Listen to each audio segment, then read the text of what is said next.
नमस्कार साथियों, आप सभी का त्रिवेणी कला संगम जयपुर के इस यूट्यूब चैनल में मैं हार्दिक अभिनंदन करता हूं।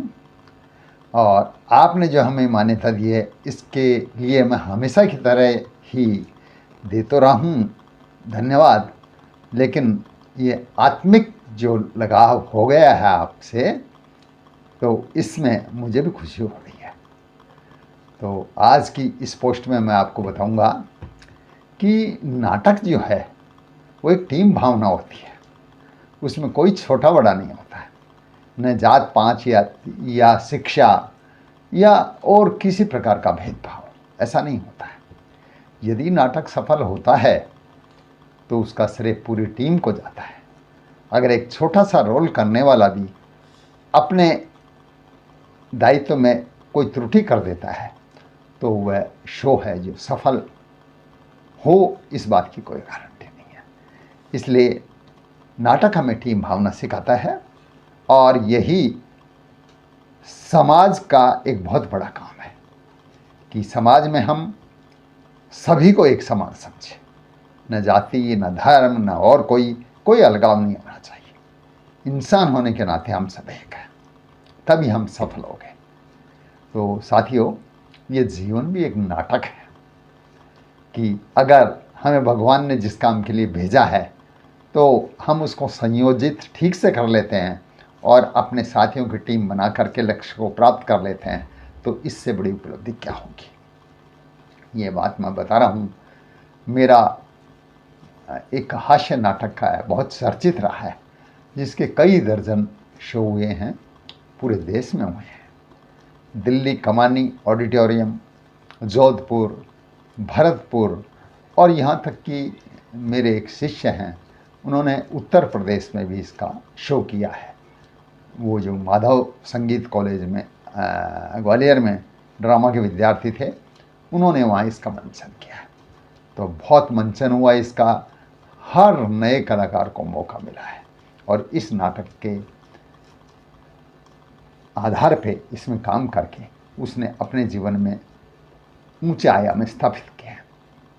इस नाटक का पहला शो मैं आपको प्रस्तुत कर रहा हूँ, जिसमें संतोष जी ने मुख्य भूमिका की है यमराज की। वो अब हमारे बीच में नहीं रहे हैं। रिको में जो टेलीफोन ऑपरेटर थे, लेकिन किसी कारण से उनका निधन हो गया है। तो पूरी टीम ने साथ दिया है। मैंने हमेशा नए कलाकारों को लिया। तो आज मैं जिक्र करूँगा, अभी आज क्या है, कोई 10-15 साल बाद में मेरे पास एक फ़ोन आया। जोधपुर के एसपी हैं, रिटायर्ड एसपी श्री मेघराज जी रामावत। तो मैं जब जोधपुर में 2000 में था तो वहाँ संगीत की क्लास लगाता था त्रिवेणी कला संगम की ओर से, और मेघराज जी रामावत साहब रिटायर्ड हो गए थे, एसपी नहीं थे तब। तो वो जो जाके 4 बजे ही संस्था का जो प्रशिक्षण स्थल है उसको खोल लेते थे। मैं बैंक से 5 बजे छूट के जाता था। फिर हम जो है सीखने सिखाने का कार्यक्रम करते थे। वो अपने पोतों को और दोहितों को सिखाने लाए थे। तो मैंने उनसे कहा कि एसपी साहब, भले ही आप ईमानदार रहे होंगे, लेकिन आज ज़माना बदल गया है, तो आप ऐसा करें कि जो है मेरे नाटक में आप भी काम करें। तो उन्होंने उस समय कहा कि मैं हाँ देखूँगा, कोशिश करूँगा। तो वहाँ से मैं मैनेजर के रूप में गया था, प्रमोट होके पंजाब नेशनल बैंक में। जब मैं जोधपुर गया तो 2004 में मैंने भरतपुर में बड़ा नंगला इटामड़ा में एक संयुक्त शिविर लगाया, नाट्य प्रशिक्षण शिविर। तो उसमें जो है आधुनिक यमलोक के लिए नए कलाकारों की मैंने भरतपुर में तलाश की। तो वहाँ कई कलाकार मिले, नए थे, जोश था उनमें, व्यापारी वर्ग के थे, पढ़े लिखे परिवार के थे। तो निखिल जैन मेरे साथ रोल किया, उसने किस्मती का रोल किया या उपकारी का किया। मैंने किस्मती का किया था, वरिष्ठ थे सारे। और ऐसे ही एक लखो था, एक लड़का, बड़े व्यापारी का लड़का। तो वो मेरे को कहते थे कि साहब, ये मेरा एक बैल है जो फोकट के खाता है, इसको अगर आप अपने नाटक के थ्रू कुछ सिखा दो जीवन में काम करने के लिए, तो मैं आपका जीवन भर एहसान नहीं भूलूंगा। उनके ईंटों के भट्टे थे, पैसे की कोई कमी नहीं थी और सरपंच भी थे वहाँ पास के गांव के। तो उनको एक नया मिशन मिला, तो लखों को मैंने जीव कतरे का रोल दिया, प्रीति अग्रवाल थी उसकी बहन थी, उन दोनों को रोल दिया, विनीता अग्रवाल सबसे मतलब कोऑर्डिनेटर थी, उसने बहुत मदद करी हमारे संस्था को, तो उसको मैंने निकी राम का रोल दिया और इस तरह से जो है सबको मैंने रोल दिया। तो फिर तलाश हुई कि भाई सितारा देवी जो मेन रोल है उसका रोल कौन करे, तो विनीता ने नाम सुझाया कि ज्योति कटारा है एक लड़की बीए में आरडी गर्ल्स कॉलेज, वो इच्छुक है, मैं उसको मोटिवेट कर सकती हूँ। तो वो लेके आई। तो ये आपको कर्म पथ पुस्तक है, बी.आर. चोपड़ा साहब की महाभारत में गांधारी फेम रेणुका रानी जी ने संपादित की है। कर्म पथ डॉक्टर कैलाश चंद्र शर्मा का बहुआयामी सृजन। उसके अंत में जो ये संस्मरण के रूप में नाट्य निर्देशन के संस्मरण के रूप में दिया गया, उसमें आपको पढ़ने को मिलेगा। तो मैंने देखा कि वो लड़की कहीं से भी नाटक की हीरोइन बनने के लायक नहीं थी, चेहरे पे मुहासे थे और थे, लेकिन मरता क्या नहीं करता, ये मैंने लिखा उसमें संस्मरण में। आखिर में सितारा देवी का रोल जो ज्योति कटारा को दिया, फिर वहाँ रिहर्सल कराई, बड़ा नंगलाया भूसावर के पास, वहाँ की लड़कियों को लिया और मैं रोज़ाना वहाँ भी जाता था 5 बजे बाद में। और ये रिहर्सल जो है चलती रही। जयपुर रविंद्र मंच पे इसका मंचन तय किया गया। तो यमराज की भूमिका के लिए फिर मुझे याद आई सन 2000 में जो बात हुई थी, तो 2-3 साल पहले, तो मेघराज जी रामावत साहब एसपी साहब की, तो मैंने उनसे संपर्क किया कि साहब ऐसा है, आपको यमराज का रोल करना है, बच्चे कुछ भरतपुर के हैं कुछ बैर भूसावर के हैं। तो उन्होंने कहा मेरे को यमराज का रब बनाओगे क्या आप? मैंने कहा इसमें क्या हुआ, आप देखो तो सही, दुनिया वो नहीं रही आप वाली, आप ईमानदारी से रिटायर हो गए एसपी जैसे बड़े पद से।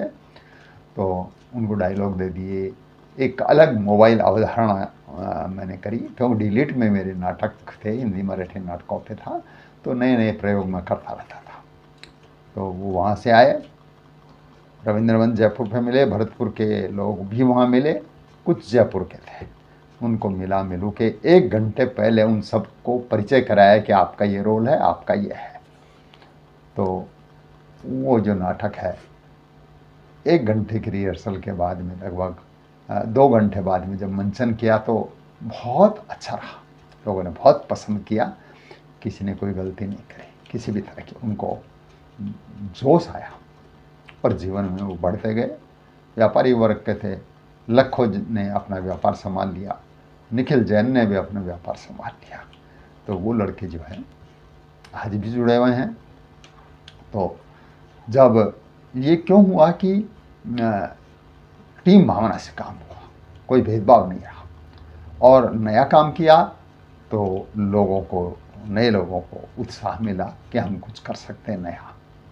तो जब कोरोना काल आया तो मैंने इन सब से कॉन्टेक्ट किया, भाई त्रिवेणी कला संगम पर पीएचडी हो रही है, अपनी अपनी एक वीडियो क्लिप बना के भेजो। तो उस दौरान बंद था सारा, तो बड़े बड़े दाढ़ियाँ हो रही थी, बाल बड़े बड़े हो रहे थे, तो लोगों ने बड़ी, जो मेरे कलाकार थे उन्होंने हिचकिचाहट की, लेकिन जब मैंने उनसे रिक्वेस्ट करी कि भाई रजिस्ट्रेशन हो जाएगा, अपना सबका नाम होगा, तो उन्होंने फ़ोटो भेजी।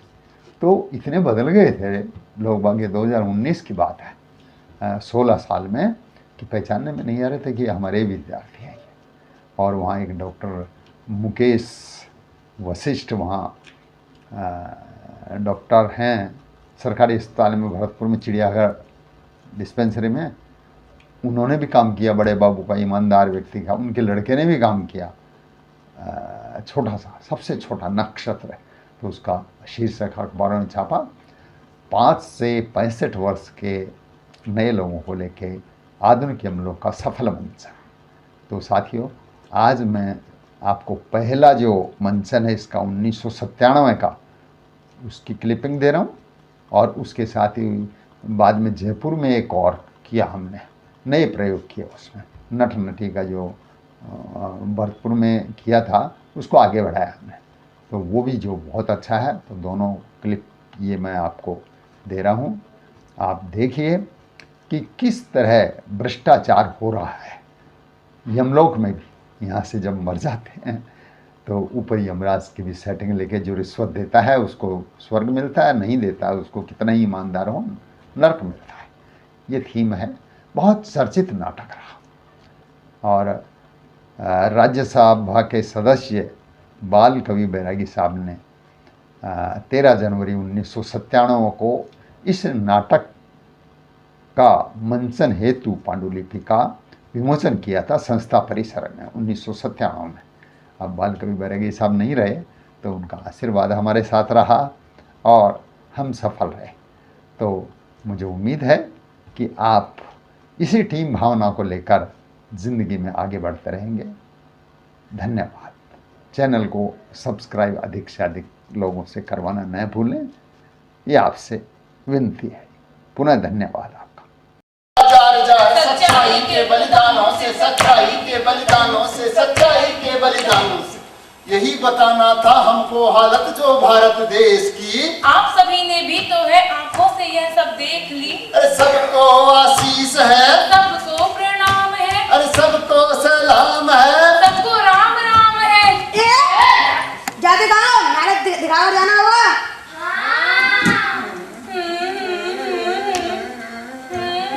कितने सारे दर्शक आए, क्या क्या आशा मन में लाए। अरे अच्छा सा एक नाटक देखें और खुशी से घर को जाए।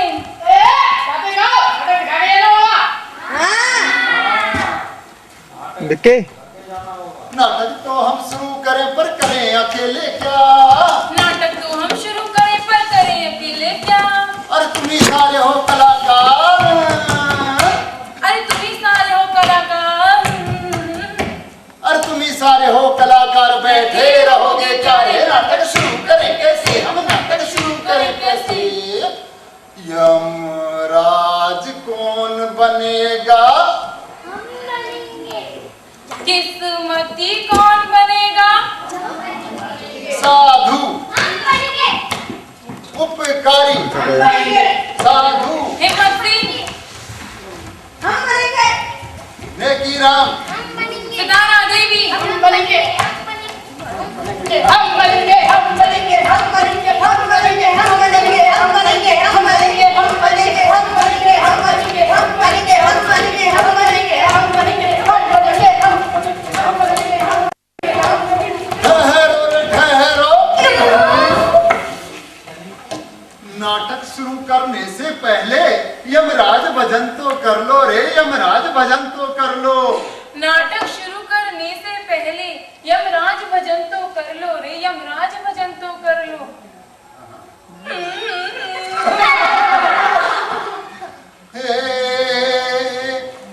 यम के भजन से डाकू बने मंत्री, डाकू बने मंत्री, यमराज भजन से चोर ने गति पाई।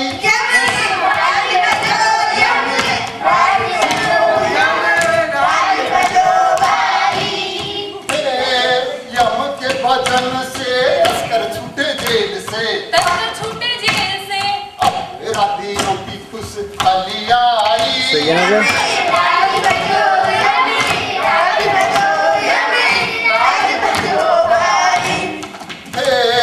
यम के भजन से घोटाले हुए देश में, घोटाले हुए देश में, यमराज की ध्वजा और फहराई। हरा लग रहा है नहीं, वो तो लाल ही है, कोई दिक्कत नहीं। देखो यम के भजन से रेप कर ओरिजिनल है वो तो। रेप करे बरी हुए, हो सीना ताने लुटे वही वही।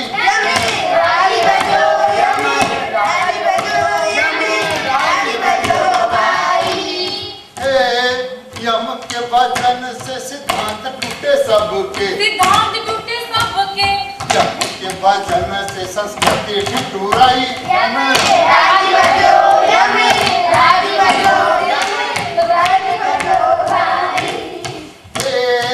यम के भजन से हवाले घोटाले हुए, हमारे घोटाले हुए, राजनेता तारा चंद देते जम भाई।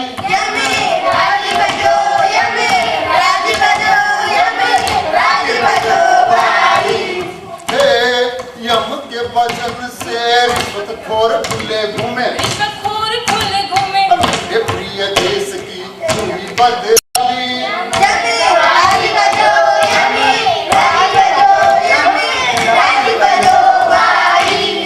आओ सब मिल गाएं जय जय यमराज की, जय जय यमराज की, जय जय यमराज की, जय जय यमराज की, जय जय यमराज की, जय जय यमराज की, जय जय यमराज की।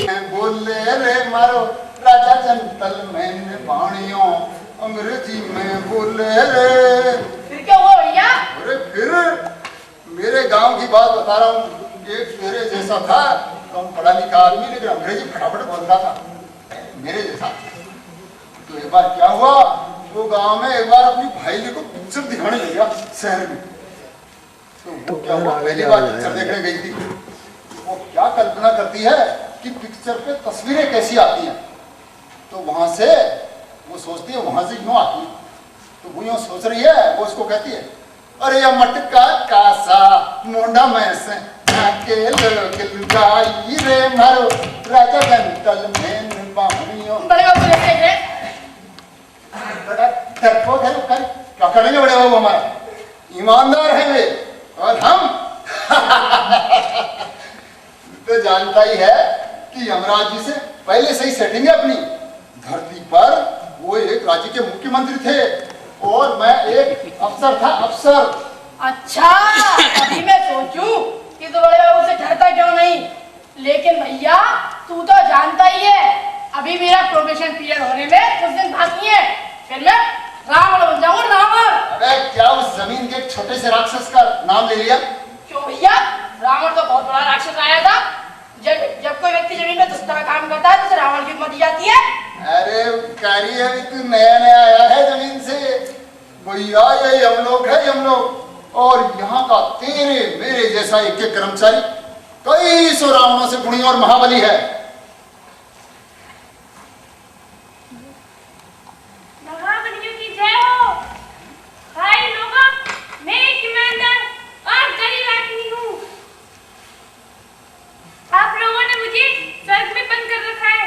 बड़े बाबू तो कह रहे थे कि मुझे स्वर्ग मिलना था, फिर आप लोगों ने मुझे क्यों नरक में पटक रखा है? मुझ पर मेहरबानी कर दो भैया, मुझे स्वर्ग में पहुंचा दो भैया। अच्छा, स्वर्ग में जाएगा? अरे उस दिन नहीं कहा था तुझे, जब तू पहले दिन ही आया था, कि भैया हमारे यमराज मुख्यमंत्री थे जमीन पर, उनकी आदतें कुछ राजनीतिक हैं, दस्तूरी जी तूने था। कैसे दस्तूरी साहब, मैं तो तब भी नहीं समझा था और अब भी नहीं समझा। सब समझ जाएगा बच्चू, सब समझ जाएगा। पहले दिन तो तू कह रहा था बाबू मुझे स्वर्ग मिलेगा, स्वर्ग। मैंने जमीन पर कोई गलत काम नहीं किया, बड़ा ईमानदार था और मेरी फाइल साफ सुथरी थी। चल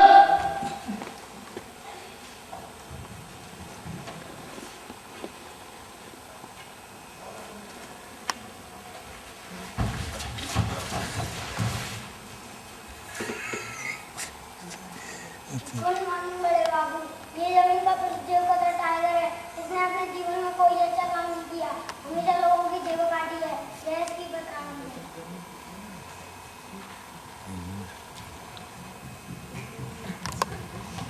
जेब कतरा, बेईमान, हुर्रे, मिलेगा उनको माल। ये तो है अपना मेहमान। अरे जी बड़े बाबू। मैं लंच में जा रहा हूँ, ये पत्रावली संभाल कर रखना। लंच से आकर साहब के सामने इसे पेश करूंगा, वो ही इसका निर्णय करेंगे। किस्मती, जी बड़े बाबू। ये बहुत खतरनाक अपराधी है, इसका ध्यान रखना कहीं भाग ना जाए। आप निश्चिंत होकर जाएं बड़े बाबू, हम हर चीज का ध्यान रखेंगे।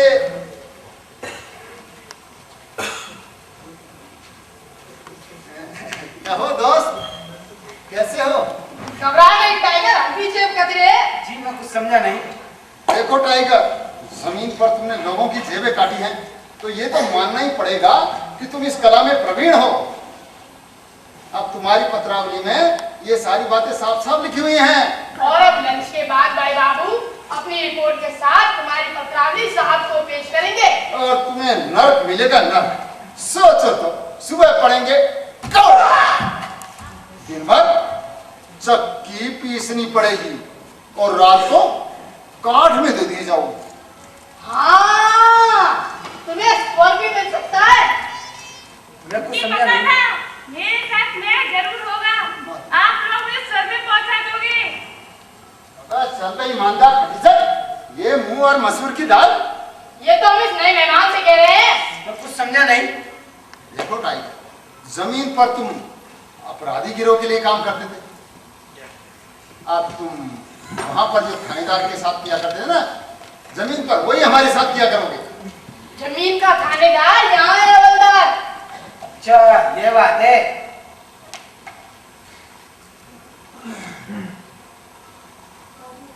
और वाह भाई वाह, तुम्हारे पास रुपए? ये तो बताओ भैया, ये रुपए तुम लाए कहां से? अरे भाई, अब आप लोगों से छुपाना क्या? आप तो अपनी ही बिरादरी के आदमी हो। भैया, ये पैसे मैंने उस दूध की जेब से काट कर पार किए हैं, जो दूध मुझे यहाँ लेकर आया था। भैया, इससे क्या होगा?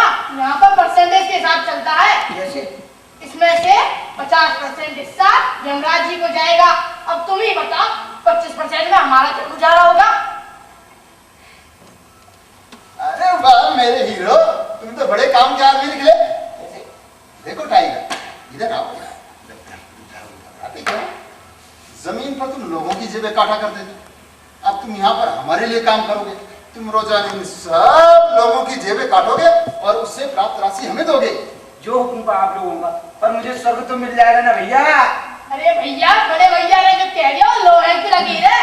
पर बड़े बाबू की रिपोर्ट का क्या होगा? सुना है ये बड़े ईमानदार और सिद्धांतवादी आदमी है। अरे तुम चिंता मत करो, इस तरह की समस्याओं से निपटने के लिए हमारे पास अलग अलग तरह के कई नुस्खे हैं।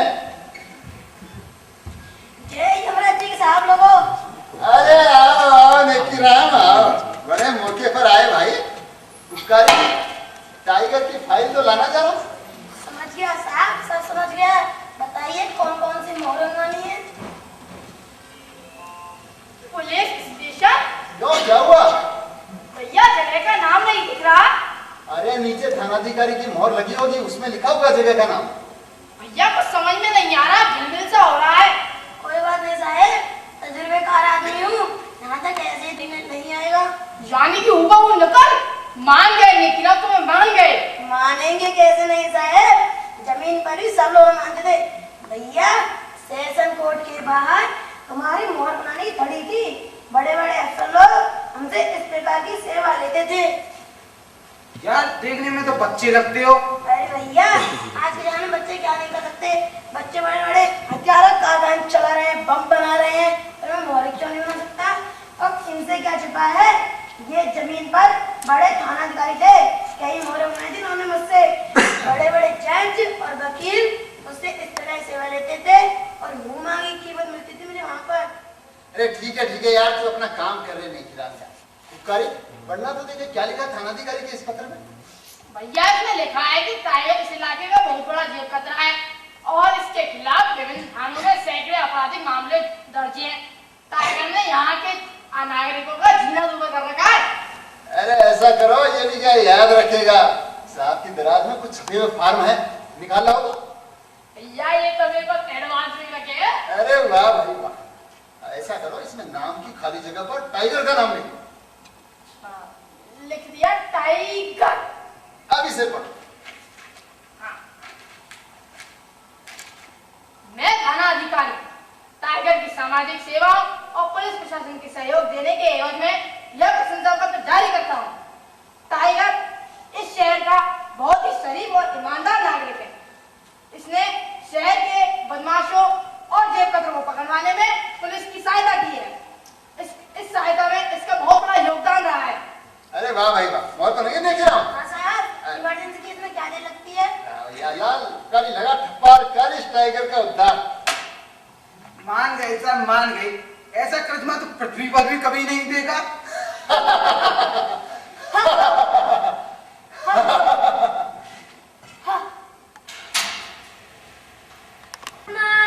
टाइगर हाजिर हो।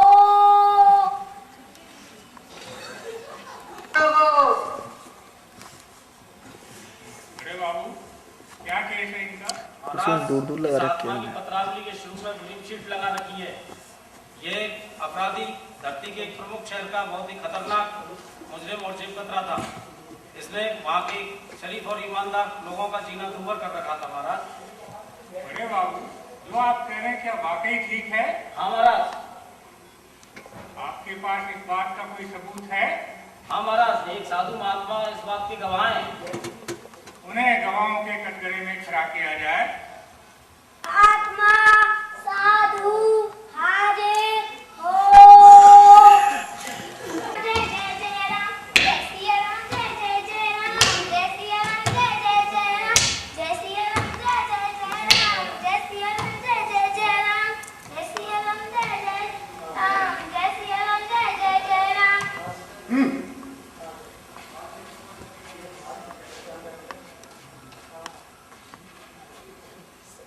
मैं इस गीता नहीं साधु, इसका नाम यमग्रंथ है।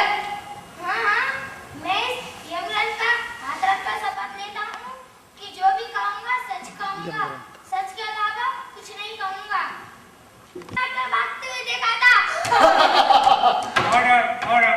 महाराज, इस तरह अदालत में हंसना अदालत की तोड़ ने। मेरी आपसे दरखास्त है कि अनुशासनहीन आत्मा और कर्मचारियों के विरुद्ध एक्शन लिया जाए। अरे बड़े बाबू, हंसी तो हमें भी आ रही है।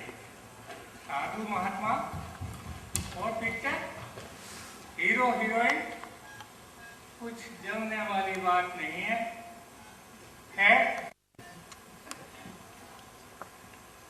आगे चलिए। महाराज, मैं जो भी कहता हूँ सत्य वचन है। सत्य वचन है।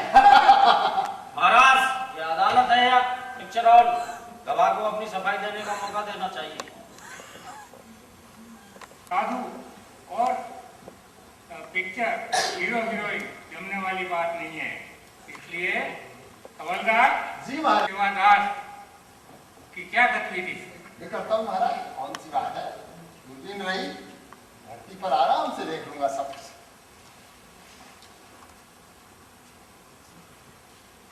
वाह महाराज वाह, सब कुछ दिख रहा है महाराज। क्या दिख रहा है हवलदार? जरा खुलासा करके कहो। महाराज, एक पिक्चर हॉल दिखाई दे रहा, जिसके सामने गोल गोल सीढ़ियां हैं। 40-45 सीढ़ियां चढ़कर ऊपर एक गोल बरामदा है, जिसके अगल बगल में 2 टिकट खिड़कियां हैं। अब एक साधु वेशधारी किसी के साथ पिक्चर हॉल की सीढ़ियां चढ़ रहा है महाराज। मैं कह नहीं रहा था, मेरा चेला मेरे बताए हुए आदर्शों पर चल रहा है। और मुझे जो धार्मिक पिक्चर देखने का शौक था, मेरे चेले को वो अब भी है महाराज। हवलदार, जरा पता करो कि क्या वो वाकई धार्मिक पिक्चर है? महाराज, अब वो साधु वेशधारी घूम कर खड़े हो गए हैं। उनके साथ में एक चंद्रमुखी साध्वी भी है महाराज। अच्छा, हाँ महाराज, ऐसी सुंदरता मैं कभी देखी न सुनी। साध्वी है चंद्रमुखी, रंग चांदी सा, रूप चंदन सा, अरे सिर से पैर तक जैसे सांचे में ढली हुई, बड़ी बड़ी मद भरी आंखें, लाल लाल पतले अधर, नुकीली चिबुक, उठा भरा वक्ष, पतली बल खाती कमर, लंबी बाहें। जब वो चलती है महाराज तो लगता है सारी दुनिया डोल रही है। अरे हवलदार, जी महाराज। क्या होर्डिंग पे और भी कुछ लिखा है?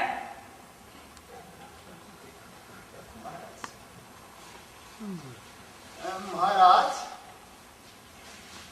होर्डिंग पर पिक्चर का नाम तो कुछ समझ में नहीं आ रहा। क्या भैया, अब तक तो सब समझ में आ रहा था। चलो, प्रोबेशन पीरियड खत्म नहीं हुआ, टाइम करने लगा। लेकिन महाराज, पिक्चर हॉल के होर्डिंग पर अंग्रेजी का एक बहुत बड़ा ए लिखा हुआ है। और क्या हवलदार?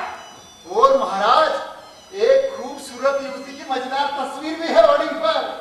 अच्छा, तो लाओ दूरबीन मुझे दो, मुझे ही तो न्याय करना है।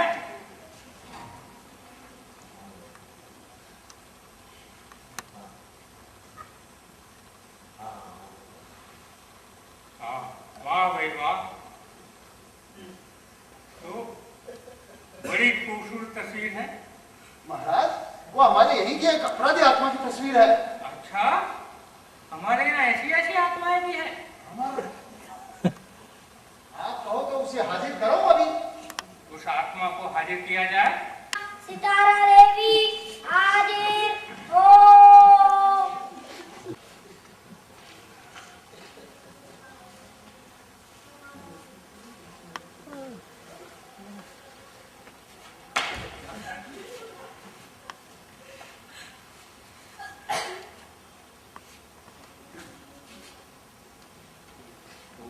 होल्डिंग वाली तस्वीर से मिलती जुलती है। क्या आपकी कोई डुप्लीकेट है बच्ची बात? नहीं महाराज, वो तो मेरी ही पिक्चर का एक सीन है। अच्छा, हाँ महाराज, गोल्डन जुबली पिक्चर थी वो मेरी, द बर्निंग हार्ट। देखिए ना कितनी सफल पिक्चर रही वो मेरी, मगर वहाँ की घटिया, वहाँ ना सिर्फ सरकार ने उसे अडल्ट पिक्चर माना। It's so humiliating, you know. काश ऐसी प्रेरणास्पद पिक्चर हम भी यहाँ देख पाते। आप चिंता न करें महाराज, अब हम यहाँ पर भी ऐसी पिक्चरें बना सकेंगे। अब हमारे पास पिक्चर की हीरोइन है, विलेन है और हीरो भी है महाराज। क्षमा करें महाराज, हम यहाँ पर न्याय करने के लिए एकत्रित हुए या पिक्चर बनाने के लिए। आप मुकदमे पर आए महाराज, और इस टाइगर के जुर्मों को मद्देनजर रखते हुए इसे नरक की सजा दें। ठीक है बड़े बाबू, आपके द्वारा प्रस्तुत किया गया झूठा और अयाद साबित हुआ है, इसलिए पहले इसका निर्णय करना जरूरी है।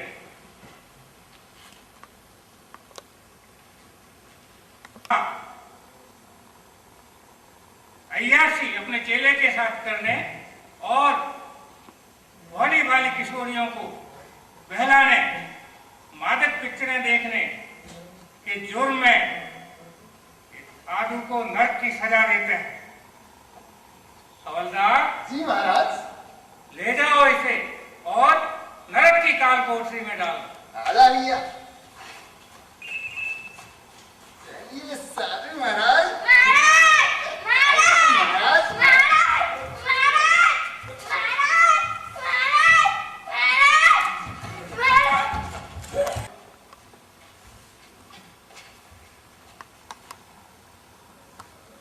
बड़े बाबू जी महाराज। आगे कागज।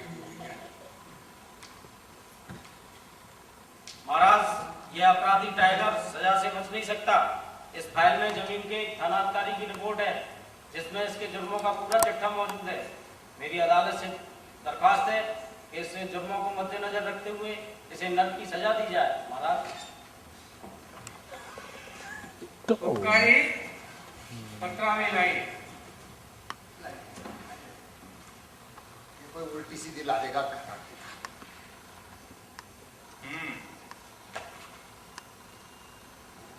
बड़े बाबू जी महाराज। इसमें तो थानाधिकारी का प्रशंसा पत्र लगा हुआ है, जरा आप पढ़िए तो। प्रशंसा पत्र महाराज? पढ़ के सबको सुनाइए। प्रशंसा पत्र। मैं थानाधिकारी टाइगर की सामाजिक सेवाओं और पुलिस प्रशासन को सहयोग देने की एवज में यह प्रशंसा पत्र जारी करता हूँ कि टाइगर इस शहर का एक बहुत ही शरीफ और ईमानदार नागरिक है। शहर के जेब कतरों और बदमाशों को पकड़वाने में एवं पुलिस की सहायता करने में इनका बहुत बड़ा योगदान रहा है।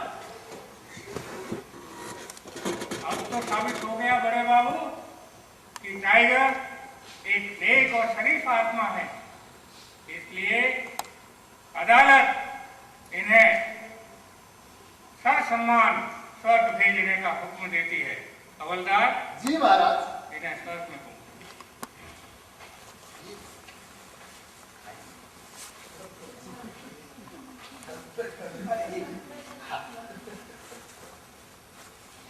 गुड मॉर्निंग बड़े बाबू।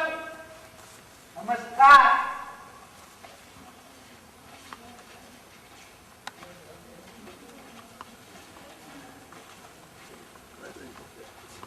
बढ़िया ना। हवलदार जी महाराज। दूसरा केस हाजिर किया जाए। महाराज, मेरी आपसे दरखास्त है कि भोलाराम के केस पर पुनर्विचार कर लिया जाए। ठीक है। भैया बोला राम इधर से ला, पुनर्विचार होगा तो इसका, ये बात। तो तुम ही बोला राम हो? हाँ हुजूर, मैं भी भोलाराम हूँ। अच्छा, इसका हाँ, जब बड़े किया या बाबू, नहीं? क्या केस है इसका? महाराज, ये व्यक्ति जमीन का एक ईमानदार और कर्मठ जीव रहा है। इसने अपना पूरा जीवन सदा गरीबी में काटा है और अपने परिवार को चलाने के लिए सदा कोल्हू के बैल की तरह फिरता रहा है।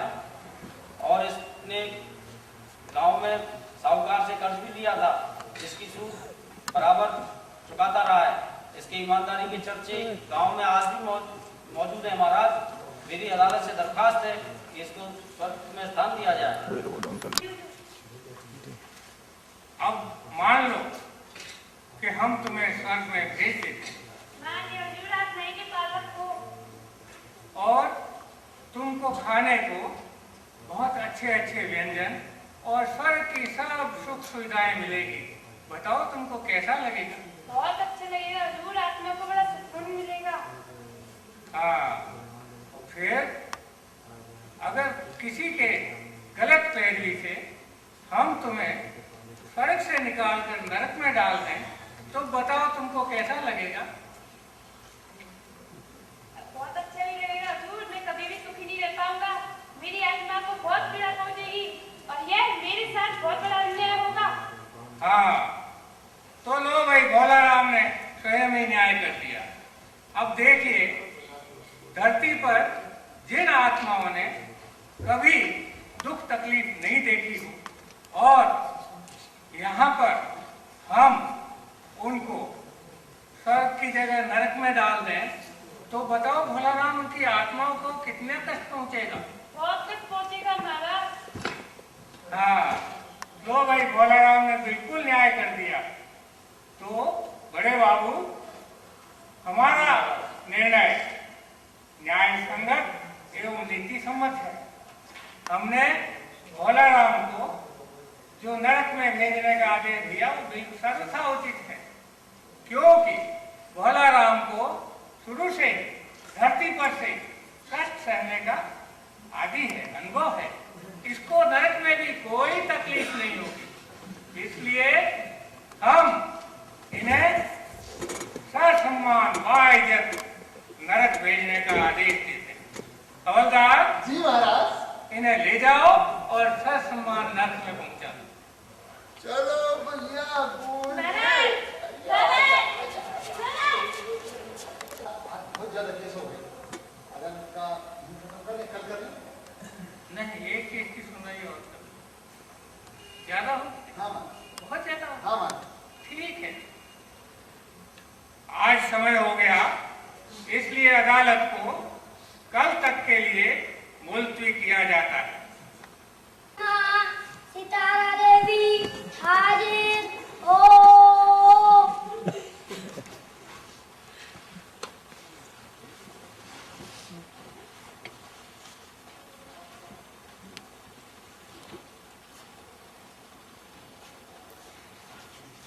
लिखा है,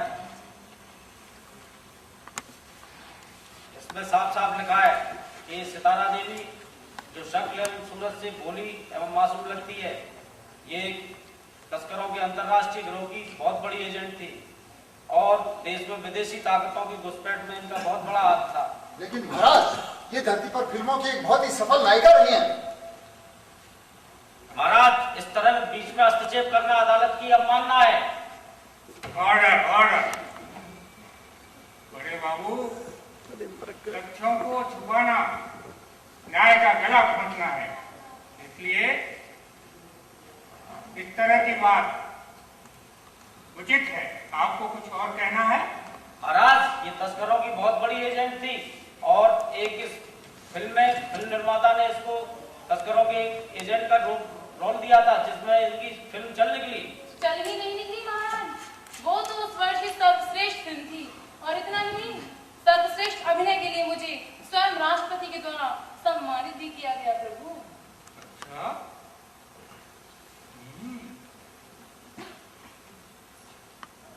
हवलदार, प्रभु धरती पर तो मेरे ऑटोग्राफ लेने वालों की लाइन लगी रहती है।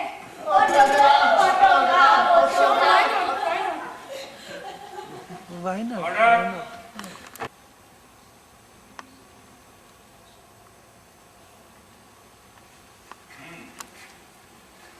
ठीक है, आपकी पैरवी भी ठीक है। अभी हम पत्रावली को देख रहे हैं।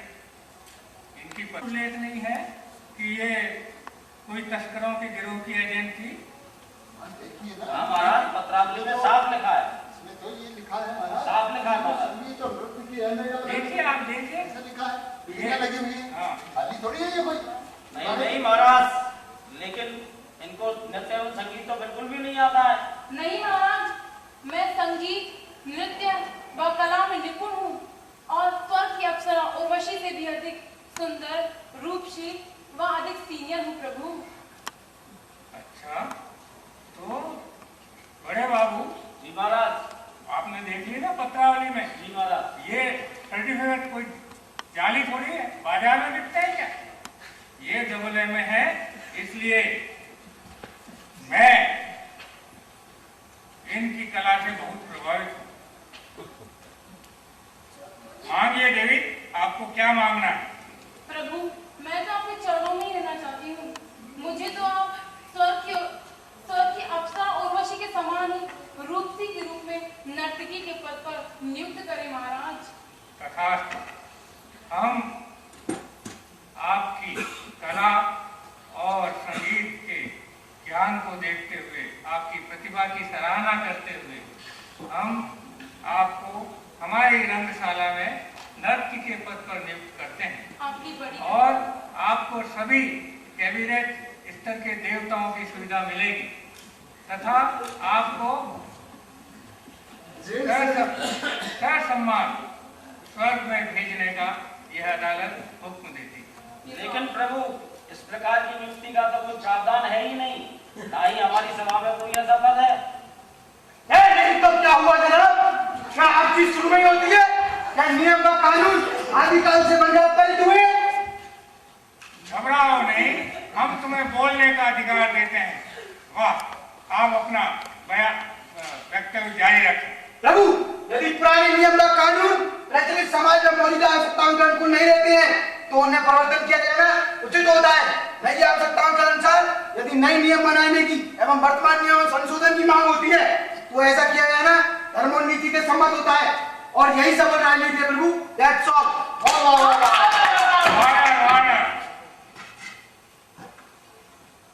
इसलिए हम इनको सितारा देवी को ससम्मान स्वर्ग भेजने का आदेश।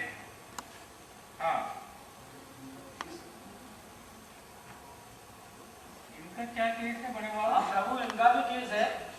तो आपने पहले क्यों नहीं प्रस्तुत किया है? महाराज इनका केस पहले पेश कर दिया था। तो फिर क्या बात हो गई? अच्छा, कोई बात नहीं। अब आप इनका जो है केस प्रस्तुत कीजिए। महाराज ये धरती का एक बहुत खतरनाक किस्म का डकैत है। इसने अपनी बंदूक से सैकड़ों लोगों की जान ली है और असंख्य लोगों को लूटा है। इसलिए इसको नर्क में भेजने की कृपा करें। और महाराज कुछ राजनीतिक दलों ने मौके का फायदा उठा करके इसको संसद सदस्य का टिकट दिलवा दिया था और विजयी होकर ये संसद में पहुंच गया। महाराज, मेरी चुनावी जीत एक रिकॉर्ड था, रिकॉर्ड। मैंने अपने प्रतिद्वंदी को 2 लाख वोटों से शिकस्त दी थी महाराज। अच्छा, हाँ महाराज। महाराज ये इंसान नहीं खूनी भेड़िया है। महाराज ये इंसान नहीं खूनी भेड़िया है। मेरी अदालत से दरखास्त है कि इसको नर्क में भेजा जाए। ठीक है बड़े बाबू। जी महाराज। आप इतने वर्षों तक मेरे साथ रहकर भी न्याय करना नहीं सीख पाए। आपको पता है स्वर्ग में सीटें बहुत सीमित हैं हम अपने विवेक बुद्धि से उन्हीं को स्वर्ग में भेजते हैं जिनको। लेकिन महाराज यह खूनी है, डाकू है और इसने अपनी बंदूक से सैकड़ों लोगों की जान ली है महाराज। ठीक है हवलदार,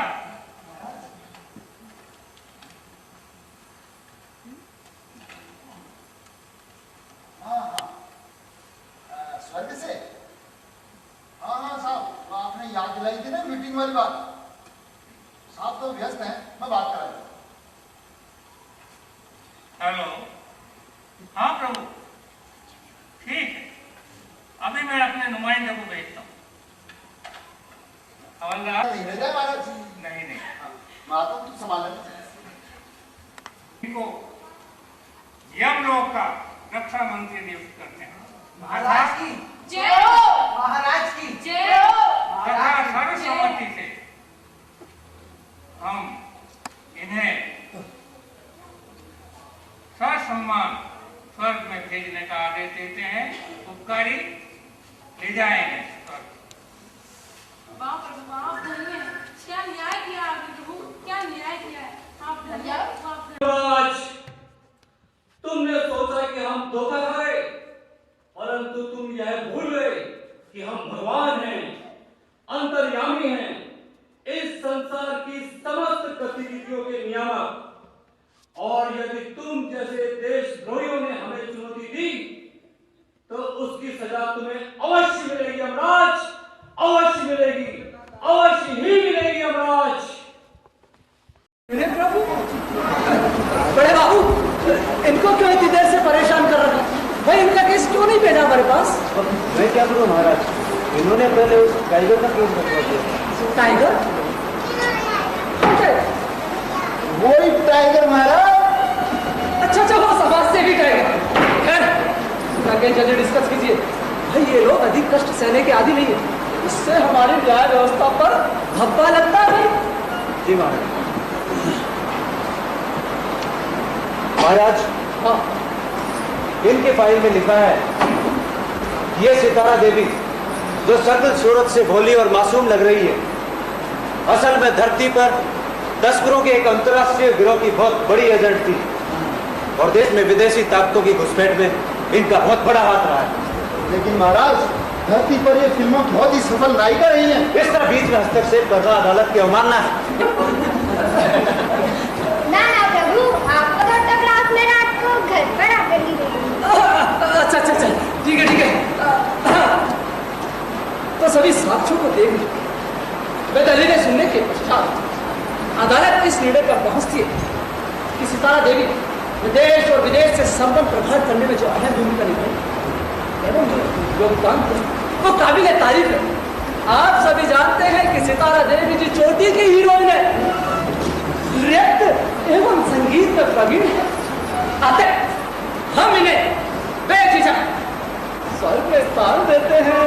लेकिन प्रभु, इस प्रकार इन्हें नृत्य और संगीत तो बिल्कुल नहीं आता है। लगता है बड़े बाबू, आप भी भ्रष्टाचार में लिप्त होते आ रहे हैं। ये देखिए इनकी फाइल में एमए दवाई तक की सर्टिफिकेट डिग्री लगी हुई है। क्या ये जाली है? क्या ये दुकानों में बेचते हैं? बोलिए। हाँ बोलिए। कैसे भी नियम व कानून अधिकार से ही बनकर रखते हुए हैं। वाह वाह देवी वाह, क्या राजनीति की बात है। भाई डरे नहीं, हम आपको बोलने का अधिकार देते हैं, बोलो। महाराज, हाँ, यदि पुराने नियम व कानून प्रचलित समाज और मौजूदा आवश्यकताओं के अनुकूल नहीं होते हैं तो उनमें परिवर्तन उचित होता। नई आवश्यकताओं के अनुसार यदि नए नियम बनाने की एवं वर्तमान नियमों में संशोधन की आवश्यकता की मांग होती है तो ऐसा कैसे ना धर्म व नीति के सम्मत होता है। और यही सफल राजनीति है प्रभु। वाह वाह मुमल देवी, क्या राजनीतिक दिमाग पाया है आपने। भाई बड़े बाबू, इनका भी कोई केस है हमारे